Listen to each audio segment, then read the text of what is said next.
Every time I experience envy of another business owner doing something like working fewer hours or being a digital nomad in Bali, I remind myself, you're self-employed. You can do whatever you want. That's why today, I'm preparing to leave on an indefinite sabbatical. If you've ever wondered, what's a sabbatical? And how do I get me one of those? This episode is for you. Welcome to Profitable Joyful Consulting, where you'll discover how to multiply your revenues without exhaustion, working with perfect clients on transformational engagements. I'm your host, Samantha Hartley. If you're a woman consultant ready to increase your profits and enjoy your business more, you're in the right place. Hi, this is Samantha with the finale of Season 20. Over the years, I've talked about dozens of topics related to being a profitable and joyful consultant. Nuts and bolts like marketing, sales, and delivering work to clients, and also the important mindset work that's required to sustain yourself in self-employment. And that's where Sabbatical comes in. Before I dive in, please take a second to hit subscribe, favorite, or follow the show. There is a treasure trove of gold for consultants and women business owners in these episodes, and it's free. If you have a question about something, I've almost certainly done an episode about it. And if you love what you hear today, leave us a review. At the end of this episode, as I often do, I'm sharing an assignment, a journal prompt, and an affirmation for you, so spend the next few minutes with me. I once heard a fellow business owner talk about taking a sabbatical. It was the kind of thing that I knew was too soon for me, but I definitely felt a little bookmark activate in my brain. That'll be me someday, I thought. If you're a growth-oriented person like me, and we both know you are accustomed to being in an almost constant state of transition. Transition feels like being in a place of no longer and not yet. The things that used to work for us don't anymore, but the things that are going to don't yet. It's a really uncomfortable place, but if you're going to be a growth-oriented person, and we both know you are, it's important to get comfortable with being uncomfortable. When women consultants first come to me, they are in this place. They've gotten to some amazing accomplishments in their businesses, but their vision of how they really want it to be has remained elusive. A couple weeks ago, a client shared with me that she was earning $11,000 a month when she hired me. Almost 2 years later, it's now over $50,000. That kind of thing is hard to do on your own. More often, female founders come to me doing between $200,000 and $500,000 a year, but unsustainably. They know that what got them here won't get them there. They're also working just about as hard as humanly possible, so they know that doubling down on the work isn't the answer. And that takes me back to my first sabbatical, an unintentional one. I can choose to call it that now, but really it was a 1-year detox that was required after I left corporate. My work there was extremely unfulfilling, and the culture was typical corporate. By the time I finally left, on what was intended to be a leave of absence, but turned out to be forever, my physical and mental health were in real danger. I spent that year healing. In therapy, working with a physical trainer, taking classes in literature, art, history, and something called life goals from the adult education program at Emory University. I met up with a college buddy I hadn't seen in several years. He's my husband now. By the time I was getting serious about my job search, former colleagues from corporate contacted me to come and consult for them. And that was the launch of my consulting career. My second, also unintentional, sabbatical was in 2013, when we moved halfway across the country. That big physical transition was accompanied by my realizing that the massive growth I'd experienced in my business wasn't sustainable. Well, the growth might be, but the way of working wasn't. For months, again, I rested. Moving to a place as remote as an island meant I wouldn't see in-person clients regularly anymore. Luckily, I had built a remote business.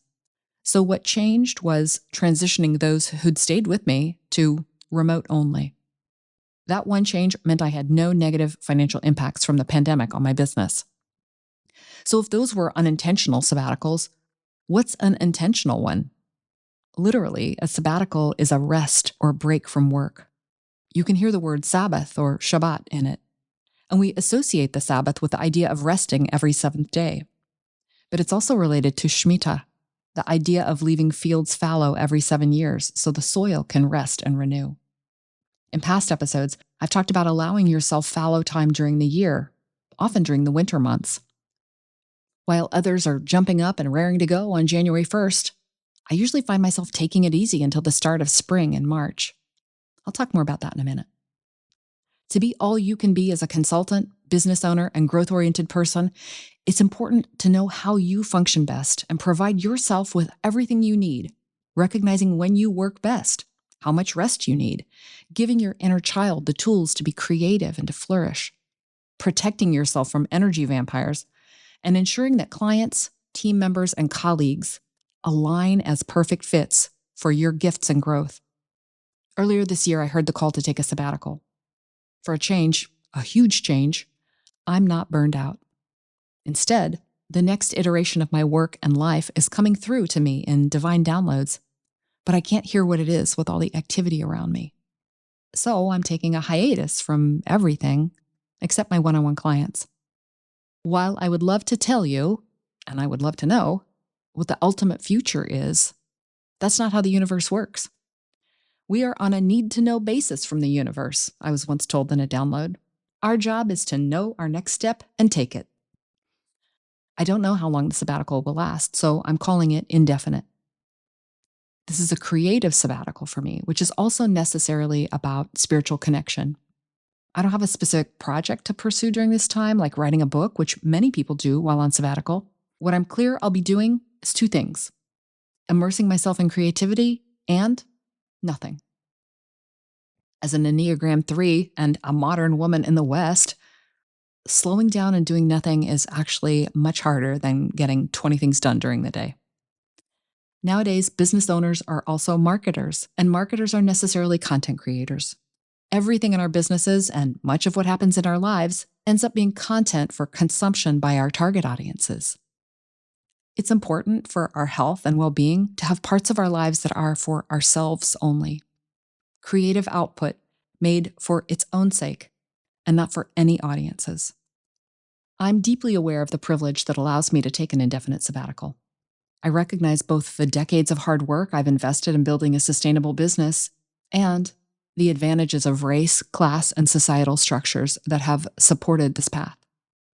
I'm also fortunate to have an incredible family and community who stand by me, offering everything I need at every step. So what about you? Where in your life do you need rest and renewal? Remember that I took 2 long breaks from my business due to burnout and illness. You don't want to wait until you're forced to take this time. If stepping back from almost everything feels impossible, here are some thoughts. Can you realistically plan for a sabbatical at some point in the future? What's the longest duration that feels possible for you?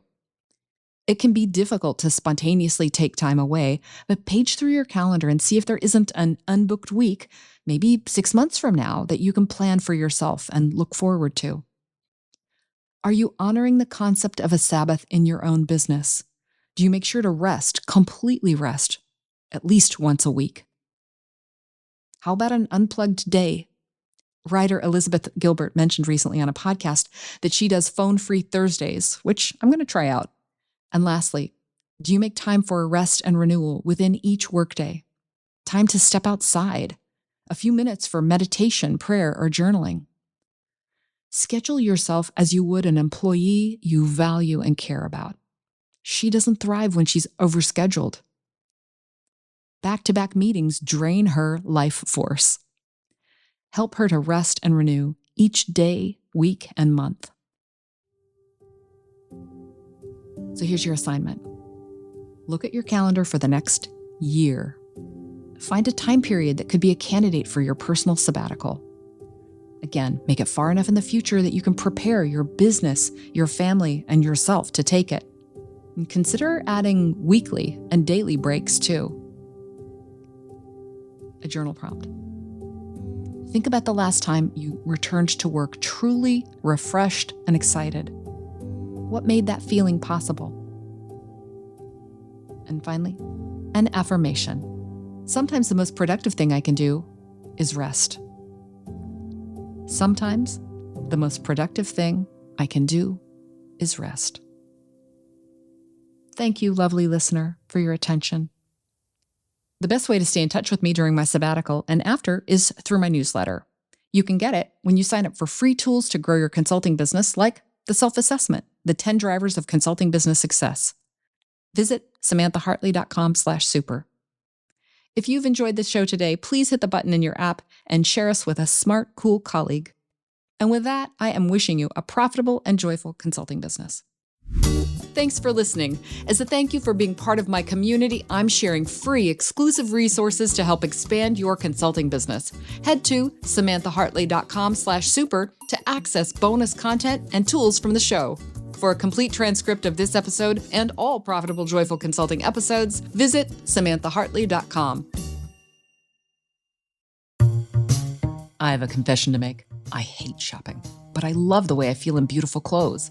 I love to have new looks, and I really don't want to be seen in the same outfits over and over. But I also don't want to clog landfills with more fast fashion. And because I despise shopping, I've been known to buy too quickly and end up with a closet full of things I don't wear. But everything changed for me when I discovered Armoire. I was heading to a business event in Hawaii and I wanted to look fantastic. I got a gorgeous dress and the cutest jumpsuit. Armoire is like sharing a closet with your girlfriends who just happen to have fabulous taste.